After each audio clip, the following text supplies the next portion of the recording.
Hai, Assalamualaikum warahmatullahi wabarakatuh. Alhamdulillah, hari ini saya pengen cerita tentang membidik itu dengan ujung anak panah, ujung poin, atau dengan sisi busur.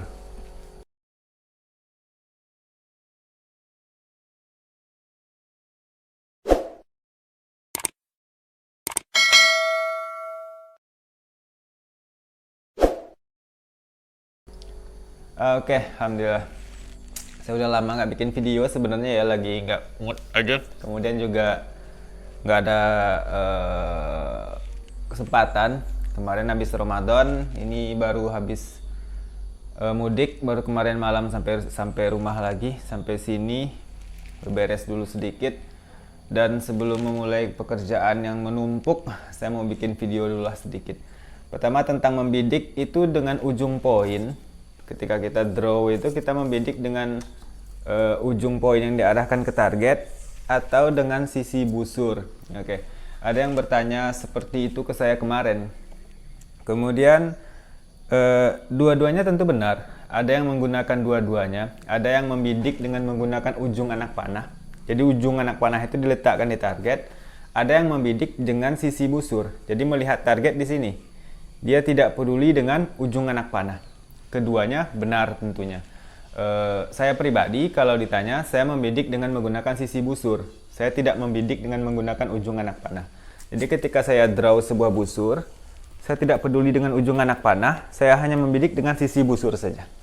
Itu kalau saya. Lalu bagaimana dengan teman-teman yang membidik dengan ujung anak panah?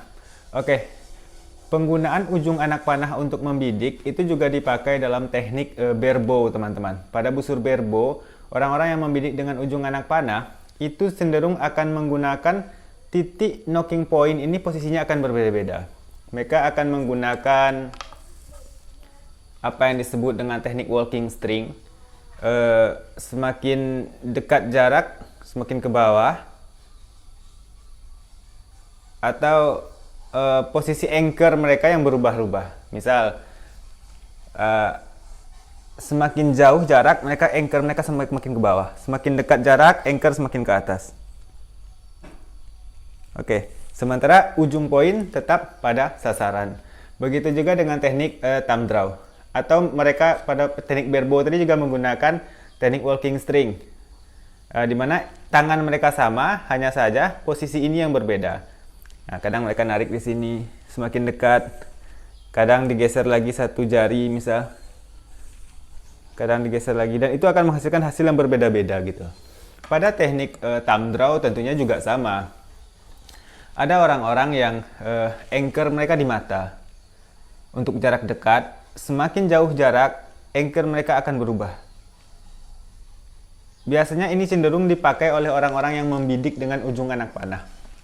Jadi kemarin saya ada cerita seorang teman, dia membidik dengan ujung anak panah, tapi anchor tetap.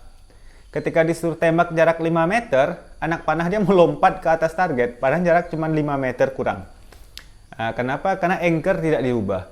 Bagi yang membidik dengan ujung anak panah, itu perlu diperhatikan, anchor kita mesti kita rubah untuk jarak yang berbeda. Misalkan jarak dekat, anchor boleh di mata, jarak menengah, boleh turun ke sini, jarak jauh, boleh ke sini, dan sebagainya. Tergantung kebiasaan teman-teman lah dalam berlatih. Saya tidak pengamal teknik aiming seperti itu.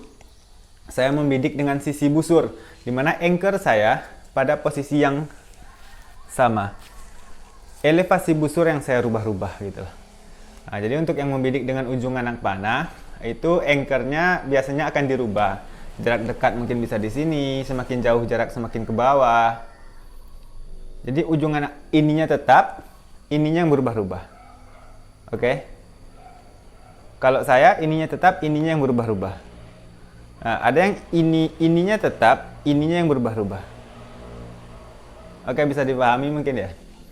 Dan pada keduanya tergantung kebiasaan kita saja. Teman-teman biasa berlatih dengan cara membidik yang mana?